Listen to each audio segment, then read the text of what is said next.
السلام عليكم ورحمة الله تعالى وبركاته. مرحبا بكم معايا فيديو جديد عند مطبخ ام علي رضا. نتمنى تكونوا على خير يا ربي.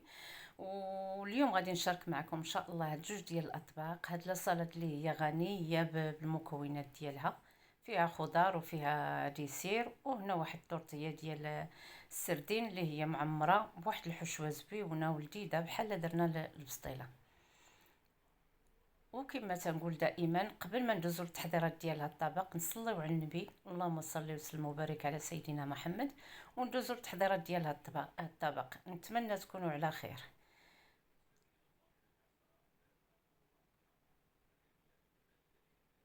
هنا بعض اللقطات من الفيديو ديالي.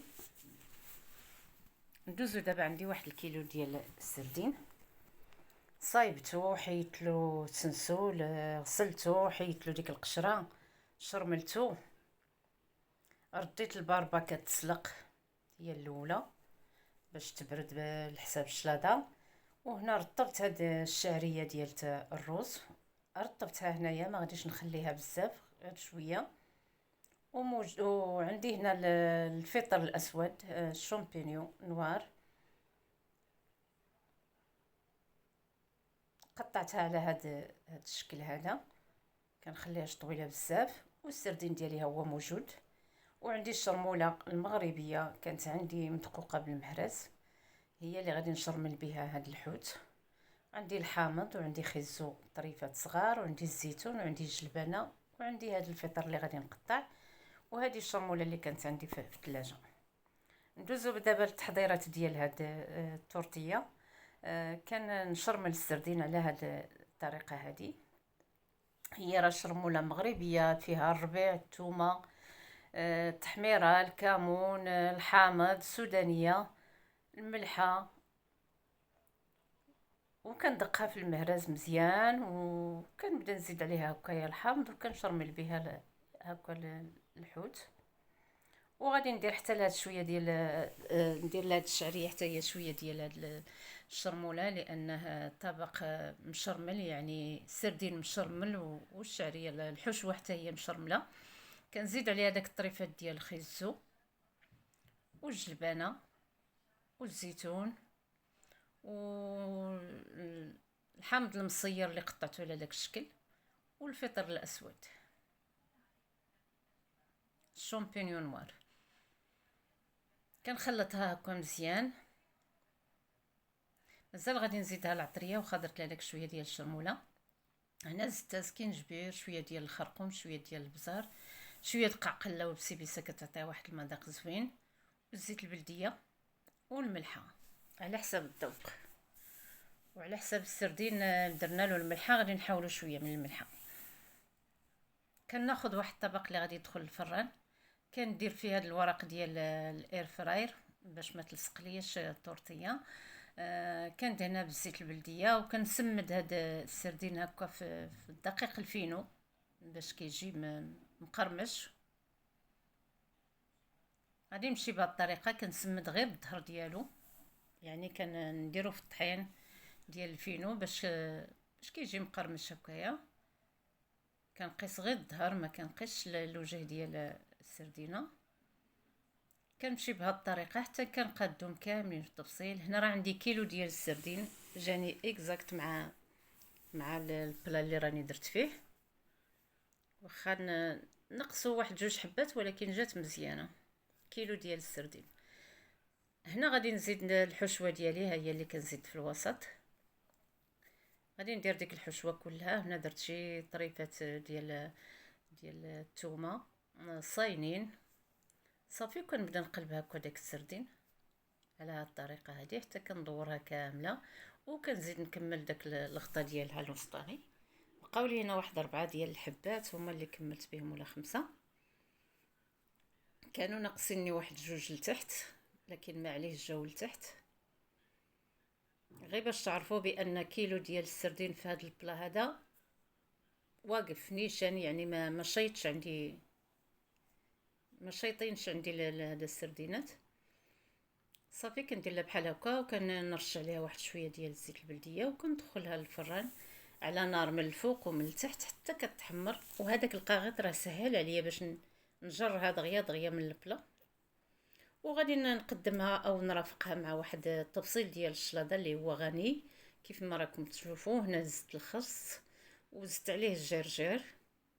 هذيك البربه بعد ما بردات قطعتها طريفات مربعات شويه كبيره على هذا الشكل هذا.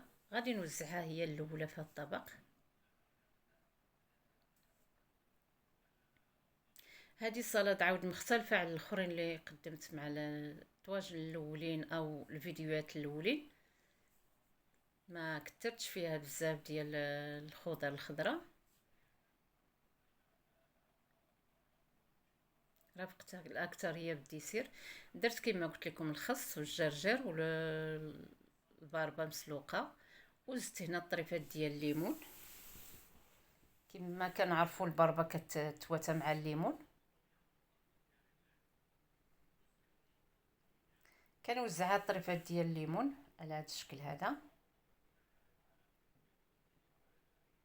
وكنزيد عليه طريفات ديال عندي الشهديه حلوه زوينه. زدت عليه هاد الطريفات ديال الشهديه خليتها بالقشره ديالها وغادي نزيد عليها المشماش كذلك هو هذا لكن حيت له القشره وحتى هو حلو. هنا المشماش حيت له القشره واخا ما خصناش نحيدوها هي الالياف ديالها في القشره ولكن هنا حيت له في هاد لاصالات. صافي كنوزعوه حتى هو على هذا الشكل هذا.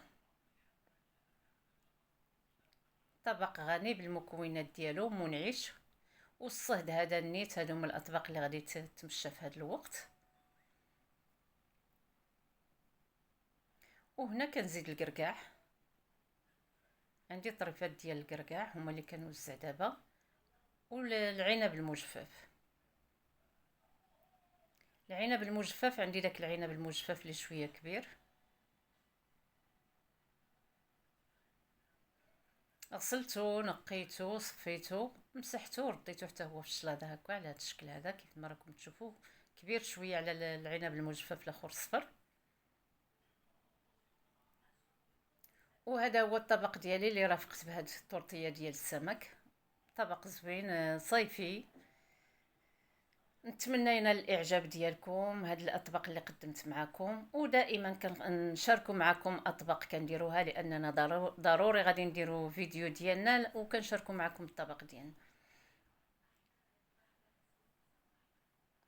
كيجي على الشكل زوين وكما العاده الصلصه الخليه اللي فيها واحد المعلقه ديال العسل وفيها واحد نص حامضه عصرتها غير على هذه الطريقه هذه او ماشي حامضه ليمونه لان الطبق فيه الليمون.